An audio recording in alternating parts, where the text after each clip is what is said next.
പ്രിയപ്പെട്ട വിദ്യാർത്ഥികളെ, സഹോദരി സഹോദരന്മാർ, ഏഷ്യയിലെ ഏറ്റവും വലിയ കലാമേളയായാണ് കേരള സ്കൂൾ കലോത്സവം അറിയപ്പെടുന്നത്. ആ കലോത്സവത്തിനാണ് ഇന്നിവിടെ തിരിതെളിയുന്നത്. നമ്മുടെ സംസ്ഥാനം 1956 രൂപം കൊണ്ടതിന് ശേഷമാണ് ആദ്യത്തെ സംസ്ഥാന കലോത്സവം നടക്കുന്നത്. അന്നതിന് യുവജനോത്സവം എന്നായിരുന്നു പേര്. എറണാകുളം SRV ഗേൾസ് ഹൈസ്കൂളിലായിരുന്നു ആദ്യ കലോത്സവം. ഒരു ദിവസം മാത്രമായിരുന്നു അന്നത്തെ കലോത്സവം. അതില് സ്കൂളുകളിൽ നിന്ന് നേരിട്ട് വന്ന 200 കുട്ടികളാണ് പങ്കെടുത്തത്. പിന്നീടാണ് സബ് ജില്ലാ മത്സരങ്ങൾക്ക് ശേഷം കുട്ടികൾ എത്തുന്ന സ്ഥിതി ഉണ്ടായത്. 1975 മോഹിനിയാട്ടം, കഥകളി, സംഗീതം, അക്ഷരശ്ലോകം തുടങ്ങിയവ ഉൾപ്പെടുത്തി കലോത്സവം കുറെ കൂടി വികസിപ്പിച്ചു. 2009 മുതലാണ് കേരള സ്കൂൾ കലോത്സവം എന്ന പേരിൽ ഇത് അറിയപ്പെടാൻ തുടങ്ങിയത്.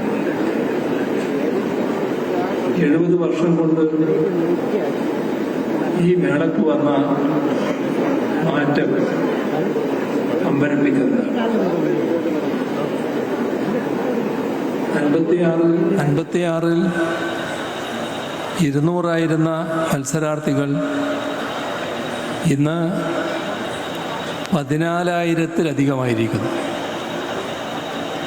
ഒരു പരാതിക്കും ഇട നൽകാതെയാണ് ഇപ്പോൾ കുറേ വർഷങ്ങളായി കലോത്സവം നടക്കുന്നത്. ഇത്തവണയും അതങ്ങനെയാവാൻ എല്ലാവരുടെയും സഹകരണം ഉണ്ടാവണമെന്നാണ് സ്വാഗത പ്രസംഗത്തിലൂടെ അഭ്യർത്ഥിച്ചത്. അതുണ്ടാകും എന്ന് പ്രതീക്ഷിക്കുന്നു. മനുഷ്യന് കിട്ടിയ അത്ഭുതകരമായ സിദ്ധിയാണ് കല. അത് പ്രകടിപ്പിക്കുന്നവരെയും ആസ്വദിക്കുന്നവരെയും ഒരേപോലെ ആനന്ദിപ്പിക്കുന്നു. ആനന്ദം സൃഷ്ടിക്കുകയാണ് കലാകാരന്മാർ ചെയ്യുന്നത്. ചിത്രകാരൻ വരയും വർണ്ണങ്ങളും കൊണ്ട് ആനന്ദം സൃഷ്ടിക്കുന്നു. ഗായകർ സ്വരം കൊണ്ടാണ് അത് ചെയ്യുന്നത്. അഭിനേതാക്കൾ ശരീരം കൊണ്ടും ശബ്ദം കൊണ്ടും മുഖഭാവം കൊണ്ടും എല്ലാം അത് സൃഷ്ടിക്കുകയാണ്. ആത്യന്തികമായി ഇവരെല്ലാം ആനന്ദാനുഭവം സൃഷ്ടിക്കുക തന്നെയാണ് ചെയ്യുന്നത്. എന്നാൽ ആനന്ദാനുഭവം സൃഷ്ടിക്കൽ മാത്രമല്ല കലയുടെ ധർമ്മം. പൊള്ളിക്കുന്ന ജീവിതാനുഭവങ്ങളിലേക്ക് ഞെട്ടിച്ചുണർത്തൽ കൂടിയാവണം കലയുടെ ധർമ്മം. സാമൂഹ്യ വ്യവസ്ഥിതി പൊളിച്ചെഴുതുന്നതിൽ കല വഹിച്ചിട്ടുള്ള പങ്ക് ചരിത്രത്തിൽ നിന്ന് നമുക്ക് മനസ്സിലാക്കാനാവും. ആദിമകാലം മുതൽ മനുഷ്യർ കലാപ്രവർത്തനത്തിൽ ഏർപ്പെട്ടിട്ടുണ്ട്. അത് മത്സരത്തിനോ സമ്മാനത്തിനോ വേണ്ടിയായിരുന്നില്ല. ഉള്ളിലെ കഴിവ് സ്വയം അറിയാതെ ആവിഷ്കരിക്കുകയായിരുന്നു. അങ്ങനെയാണ് പ്രാചീന ഗുഹാചിത്രങ്ങളുണ്ടായത്. നാടൻ പാട്ടുകളും നാടൻ കലകളുമുണ്ടായത്. അവതാരകരും പ്രേക്ഷകരും എന്ന വേർതിരിവ് അന്നുണ്ടായിരുന്നില്ല. എല്ലാവരും എല്ലാത്തിലും പങ്കാളികളായിരുന്നു. ഒരു കാലത്ത് പല കലകളും ഏതെങ്കിലും ജാതിയുടെയോ മതത്തിൻ്റെയോ ഉള്ളിൽ മാത്രമായി ഒതുങ്ങി നിന്നിരുന്നു. ജാതി, ജന്മി, നാടുവാഴിത്ത കാലത്ത് ആളുകൾ വ്യത്യസ്ത കൂട്ടങ്ങളായാണ് ജീവിച്ചിരുന്നത്. ആ ജാതിക്കാരുമായോ മറ്റ് ജാതിക്കാരുമായോ മതക്കാരുമായോ അവർ ഇടകലർന്നിരുന്നില്ല. തൊട്ടുകൂടായ്മയും തീണ്ടിക്കൂടായ്മയും അവരെ അകറ്റിയിരുന്നു, തമ്മിലകറ്റുന്ന നിലയുണ്ടായിരുന്നു. അതുകൊണ്ട്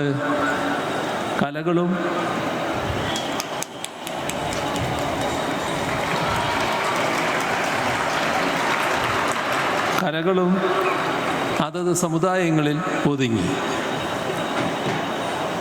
ഫ്യൂഡലിസം അവസാനിച്ച് ജനാധിപത്യത്തിലും മതാധിഷ്ഠിതരും അധിഷ്ഠിതമായ പുതിയ കാലം പിറന്നതോടെ കലകളുടെ സ്വഭാവത്തിൽ മാറ്റം വന്നു. എല്ലാ കലകളും എല്ലാവരുടേതുമായി മാറി. കല മതനിരപേക്ഷതയും ജനാധിപത്യവും ജീവിതത്തിലേക്ക് കൊണ്ടുവന്നു. ഇതിന് ഏറ്റവും സഹായകമായത് സ്കൂൾ കലോത്സവങ്ങളാണ്. ഓരോ കാലത്തും ഏറ്റവും മികച്ച ചില കലാകാരന്മാർക്ക് പോലും അവരുടെ ജാതിയും മതവും പ്രശ്നമായിരുന്നില്ല.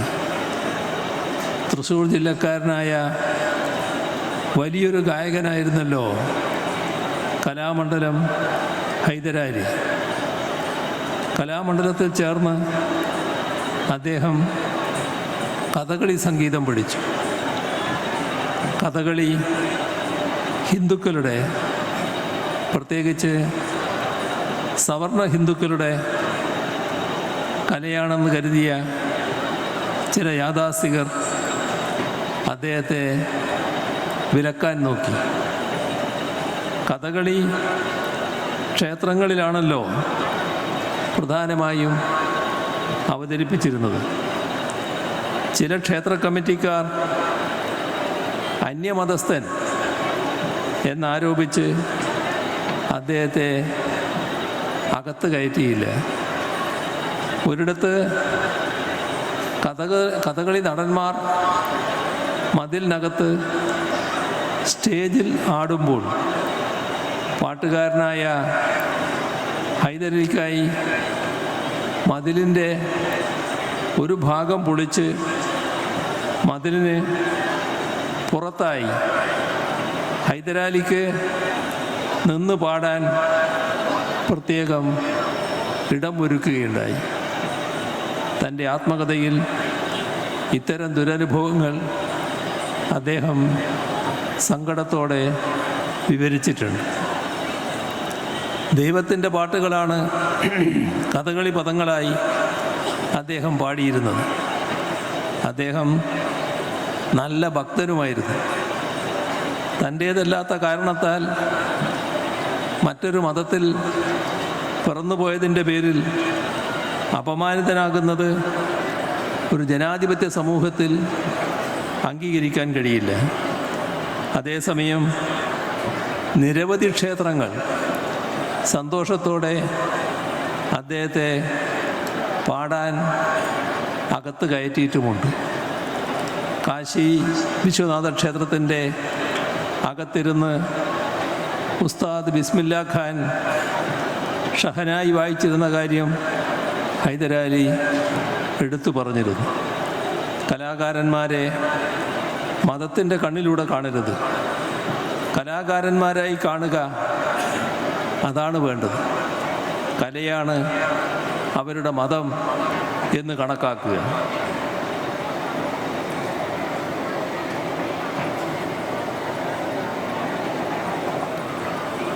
കേരളത്തിൽ ഏറ്റവും അധികം പേർ ഏറ്റുപാടിയ മാപ്പിളപ്പാട്ട് നീലക്കുയിൽ എന്ന സിനിമയിലെ കായലരികത്ത് വലയെറിഞ്ഞപ്പോൾ വളകലിക്കിയ സുന്ദരി എന്ന് തുടങ്ങുന്ന പാട്ടായിരിക്കും. ഇതെഴുതിയത് തൃശ്ശൂർ ജില്ലക്കാരനായ പി ഭാസ്കരൻ മാഷാണ്. സംഗീതം നൽകി പാടിയതാകട്ടെ കെ രാഘവൻ മാഷ്. ഒരു കാലത്ത് മുസ്ലിങ്ങൾ മാത്രം പാടിയിരുന്ന മാപ്പിളപ്പാട്ട് ശീലിലുള്ള ഗാനത്തെയാണ് മുസ്ലിങ്ങളല്ലാത്ത ഇവർ ജനകീയമാക്കിയത്. സിനിമയിൽ ഏറ്റവും അധികം മാപ്പിളപ്പാട്ടുകൾ രചിച്ചത് ഭാസ്കരൻ മാഷും ക്രിസ്തീയ ഭക്തിഗാനങ്ങൾ രചിച്ചത് വയലാറുമാണ്.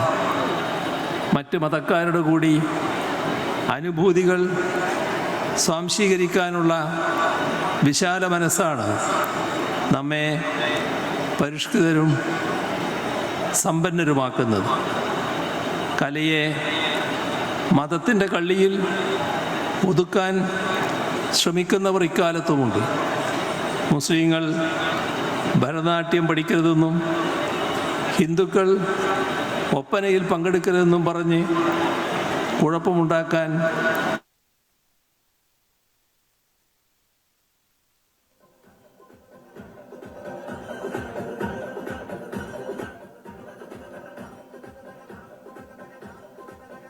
നാം കണ്ടു. ചിലയിടങ്ങളിൽ ക്രിസ്മസിൻ്റെ അവധി എടുത്തു കളഞ്ഞ കാര്യവും നമ്മുടെ ശ്രദ്ധയിലുള്ളതാണ്. എവിടെയും മതത്തിൻ്റെ പേരിൽ കലാപമുണ്ടാക്കാൻ വർഗീയവാദികൾ ശ്രമിക്കുന്നു.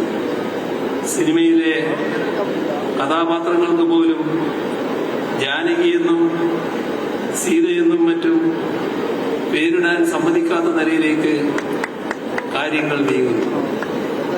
സമാധാനവും സന്തോഷവും ഇല്ലാതാക്കുന്ന ഇത്തരം കലാപകാരികളെ ചെറുത്തോൽപ്പിക്കാനുള്ള നല്ലൊരായുധം കൂടിയാണ് കല. അവരുടെ തട്ടൂരങ്ങൾ കാറ്റിൽ പറത്തി പുതുതലമുറയിലെ പ്രതിഭാശാലികളായ നിങ്ങൾ ജാതിയോ മതമോ നോക്കാതെ കലകൾ അവതരിപ്പിക്കുക. കഥകളിയും മാപ്പിളപ്പാട്ടും ഒപ്പനയും മാർഗംകളിയും എല്ലാ മതത്തിലുംപ്പെട്ട കുട്ടികൾ ഒന്നിച്ചവതരിപ്പിക്കുന്ന നാടെന്ന പ്രത്യേകത നമുക്കുണ്ട്. കേരളത്തിൻ്റെ മഹത്തായ സംസ്കാരത്തിൻ്റെ ഭാഗമാണ്. എക്കാലവും നമുക്ക് അത് ഉയർത്തിപ്പിടിക്കാൻ കഴിയണം. മനുഷ്യരെ തമ്മിലടിപ്പിക്കുന്ന എല്ലാ ഛിദ്ര ആശയങ്ങളെയും തള്ളിക്കളയാനും മനസ്സുകളെ ഒന്നിപ്പിക്കുന്ന കലയെ ഉയർത്തിപ്പിടിക്കാനും നിങ്ങൾക്ക് സാധിക്കട്ടെ. ഈ സ്കൂൾ കലാമേളയുടെ സന്ദേശം അതായിരിക്കട്ടെ. കലാമേളകളിൽ പങ്കെടുക്കുക എന്നതാണ് പ്രധാനം. സമ്മാനം കിട്ടുകയോ കിട്ടാതിരിക്കുകയോ ആവാം. പങ്കെടുക്കാൻ കഴിയുന്നു എന്നതിലാണ് സന്തോഷിക്കേണ്ടത്. അതിൻ്റെ ഭംഗിയെ മത്സരബുദ്ധി കെടുത്താതെ നോക്കണം. കുട്ടികളുടെ മാറ്റുരക്കലിൽ രക്ഷാകർത്താക്കൾ ഇടപെടാതിരിക്കാനും ശ്രദ്ധിക്കേണ്ടതുണ്ട്. കുട്ടികൾ അവരുടേതായ ലോകത്ത് വിഹരിക്കട്ടെ. കലോത്സവങ്ങളിൽ ഒന്നാം സമ്മാനം നേടിയവർ മാത്രമല്ല പിൽക്കാലത്ത് കലാരംഗത്ത് മഹാപ്രതിഭകളായി വളർന്നിട്ടുള്ളത്. 2ഉം 3ഉം സ്ഥാനങ്ങൾ കിട്ടിയവരും ഒന്നും കിട്ടാതിരുന്നവരും ഒക്കെ വലിയ പ്രതിഭകളായി പിൽക്കാലത്ത് ഉയർന്നു വന്ന ചരിത്രമാണ് ഇവിടെയുള്ളത്. അതായത് ഒരു മത്സരം ഒരാളുടെയും കഴിവിന്റെ ആത്യന്തികമായ ഉരക്കല്ലല്ല. കലയുടെ വലിയൊരു പ്രത്യേകത അതിന്റെ ആസ്വാദനം വ്യക്തിനിഷ്ഠമാണ് എന്നതാണ്. ഒരാൾക്ക് മികച്ചത് എന്ന് തോന്നുന്നത് മറ്റൊരാൾക്ക് മികച്ചതാണെന്ന് തോന്നണമെന്നില്ല. ഒരാൾക്ക് മോശമെന്ന് തോന്നുന്നത് മറ്റൊരാൾക്ക് മികച്ചത് എന്ന് തോന്നുകയും ചെയ്യാം. ജൂറിയുടെ തീർപ്പിനെ ഈ മനോഭാവത്തോടെ വേണം കാണാൻ. പ്രകടമായ ഏതെങ്കിലും ക്രമക്കേട് എവിടെയെങ്കിലും ഉണ്ടായാൽ അത് അപ്പീൽ വഴി പരിശോധിക്കാനുള്ള സംവിധാനം ഏർപ്പെടുത്തിയിട്ടുമുണ്ട്. മത്സരിക്കുന്നത് കുട്ടികളാണ്, രക്ഷിതാക്കളല്ല. ആ ഓർമ്മ വേണമെന്നതാണ് പൊതുവെ അഭ്യർത്ഥിക്കാനുള്ളത്. കുഞ്ഞുങ്ങളുടേത് ശുദ്ധമായ മനസ്സാണ്. അതിലേക്ക് കാലുഷ്യത്തിന്റെ കണിക പോലും കടക്കാതിരിക്കാൻ എല്ലാവരും ശ്രദ്ധിക്കണം. നല്ല മനുഷ്യരാക്കുക എന്നതാണ് കലയുടെ ധർമ്മം. ആ കലയെ മറിച്ച് എന്തിനെങ്കിലുമായി ഉപയോഗിച്ചുകൂടാ.